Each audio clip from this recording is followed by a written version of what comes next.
Famille, j'étais sur le live du frère Mobali sur YouTube et il avait invité Kamtet Kono, n'est-ce pas, qui nous a parlé de la généalogie des mouvements kémites, juste en passant par le panafricanisme jusqu'à la kamitude. Je vous laisse écouter et on va commenter à la fin. Donc maintenant, les mouvements kémites. C'est parti. Donc qu'est-ce que c'est le kémitisme? Donc en anglais, c'est kémitisme sans le E, et puis en français, on dit le kémitisme. Donc kémitisme ou kémitique paganisme. Donc déjà là, peut-être il y a des gens, ils sont perturbés. Qu'est-ce qu'on veut dire par là? Donc étymologie, c'est formé du terme kémet. Donc on met du terre KMT, donc la terre charbonnée, avec le suffixe isme, donc du grec ancien, ismos, doctrine, dogme, idéologie, théorie. Donc à chaque fois que vous mettez isme à la fin d'un mot, si vous construisez un mot, c'est pour signifier que c'est une doctrine, un dogme, une idéologie, une théorie. Donc quand on dit kamitologie, donc c'est une doctrine, un dogme ou une théorie ou une science ou une connaissance. Donc le kémitisme, c'est quoi? Donc déjà, ça a été difficile de trouver une kémitisme. Donc il n'y a personne dans notre communauté qui a défini qu'est-ce que le kémitisme. On utilise tous le terme kémitisme, mais moi j'ai trouvé aucun écrit, et surtout avec Internet, vu que c'est mon métier, je vous assure que sans Internet, j'aurais pas pu. Je suis très bon dans la recherche sur Internet de documents. Et j'ai rien trouvé. Kémitique, j'ai retrouvé même dans des écrits de blanc, même au 15e siècle, mais c'est surtout pour parler de spiritisme, des choses comme ça. Ils utilisaient le terme kémitique. Mais kémitisme, j'ai jamais trouvé de définition donnée par nous. Mais par contre, eux, les locodermes, ils en ont donné. Et vous allez comprendre pourquoi. Donc le kémitisme ou nedjérisme est le renouveau contemporain de la religion de l'Égypte ancienne qui a commencé dans les années 1970 ou 1970 lorsque le néopaganisme a émergé aux États-Unis. Les croyances se sont également propagées à d'autres parties du monde en dehors des États-Unis, dans des endroits tels que la France et la République tchèque. Les adeptes de ce système de croyances s'appellent les kémites. Il a acquis une reconnaissance officielle aux États-Unis en tant que religion en 1994. Donc là, ce que je vous montre là, c'est pas l'affaire des charbonnés, c'est l'affaire des locodermes. Des blancs. Donc le kémitisme, la toute première organisation kémite qui existe du kémitisme là, c'est eux, c'est des locodermes, c'est la Church of the Eternal Source, donc qui Vas-y, a frère. été officialisée en 1970. Donc je vais vous dire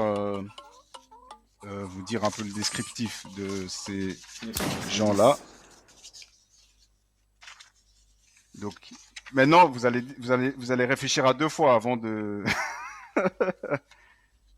alors voilà. Donc déjà, il faut comprendre d'où ça part. Donc celui qui a amené l'idéologie, enfin les histoires de spiritisme par rapport à l'Égypte et tout ça, c'est Aleister Crowley. Tu connais Aleister Crowley, tu as fait des recherches. Frère, Bah c'est oui. un lien avec la conférence là, c'est un lien avec tout ça là. Tu es dans ma conférence. Tu es dans ma conférence. Excusez-moi alors.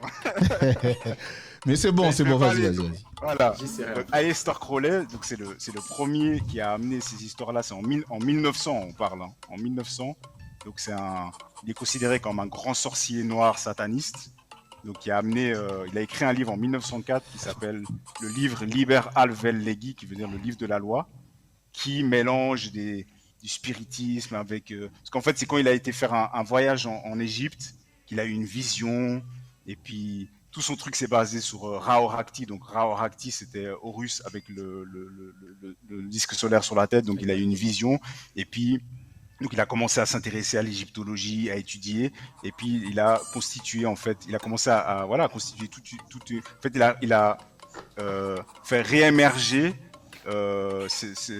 son interprétation, hein, des rites anciens de l'Égypte ancienne, en mélangeant ça avec des trucs kabbalistiques, etc., de la sorcellerie, etc. Et ça, c'est devenu ce qu'on appelle la mouvance Wicca ou Wiccan. Donc, c'est des trucs de sorcellerie, hein, de locoderme là.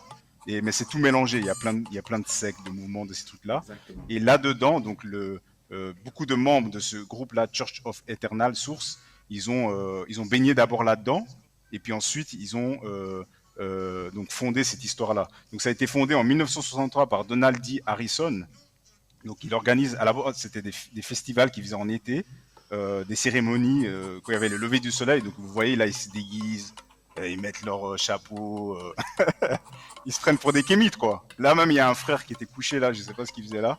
Mais voilà, ils se prennent vraiment pour. Vous voyez même, ils ont même construit des. Je sais pas s'ils ils ont acheté une villa, ils ont construit. Et ça existe encore jusqu'à aujourd'hui. Hein. Ouais. Donc ça a évolué. Et là, on parle de 1963, donc c'était il y a 50 ans en arrière.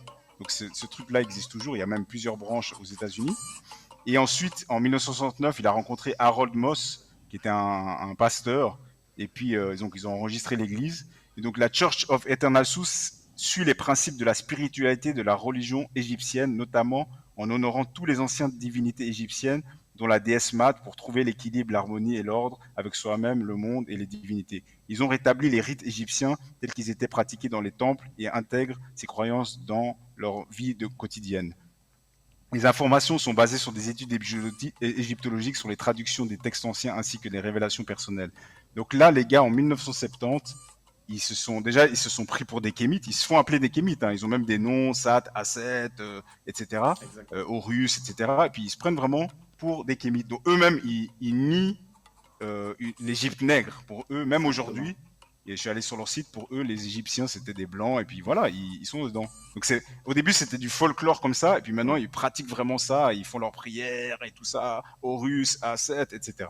Donc le kémitisme, c'est ça a commencé, c'est pas nous, ça vient, c'est même eux qui ont inventé le terme kémitisme ou kémitique paganisme. Donc c'est en 1970, ils ont fait il y a eu ce qu'ils appellent le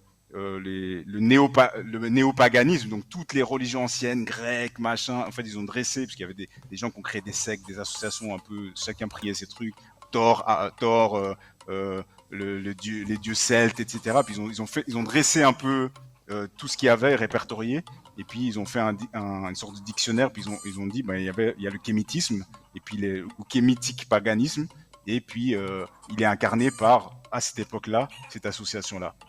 Ensuite, il y a une autre association aussi de blancs, qui a été créée par Tamara Souida. Donc c'est elle qui a officialisé, même que c'est reconnu comme une religion parmi les autres, hein, mais dans la branche néo-pagane. Donc en 1988, donc ça s'appelle la kémitique orthodoxie. Donc j'ai pas mis des photos là, mais ça c'est très très puissant. Même je sais pas combien ils sont, mais ils ont des branches partout dans le monde, quoi. Donc c'est vraiment en parallèle. Nous on est là, on fait nos trucs kémites, machin. Moi, je suis un peu comme si on était nombriliste, mais en fait, Kamite, en parallèle, ça veut dire il y a des locodermes qui font ça et à famille. fond. À la limite même, ils le font mieux que nous. Ils le font mieux que nous, frère. Bien, famille. Je crois que c'est clair pour tout le monde. Je n'ai jamais utilisé, vraiment je l'espère, je n'ai jamais utilisé le mot kémitisme.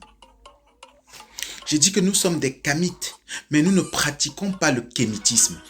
Parce que je suis Bamileke. Mon cercle traditionnel initiatique, c'est le cercle initiatique Bamileke. Voici les accoutrements d'initiés, de princes dans la spiritualité Bamileke. La croix ankh, c'est juste pour signifier que le peuple Bamileke fait partie des peuples qui ont migré de l'Égypte antique pour la forêt. C'est tout. Nos ancêtres, en fuyant les barbares qui ont attaqué l'Égypte antique, ont amené avec eux certains éléments de culte et c'est ça qui se retrouve dans nos cercles initiatiques. Nous allons en reparler dans la deuxième partie parce que ça c'était l'introduction. Après ce mouvement, comment c'est parti de là jusqu'à la kamitude? Restez connectés. Au TEP, au TEP, au TEP.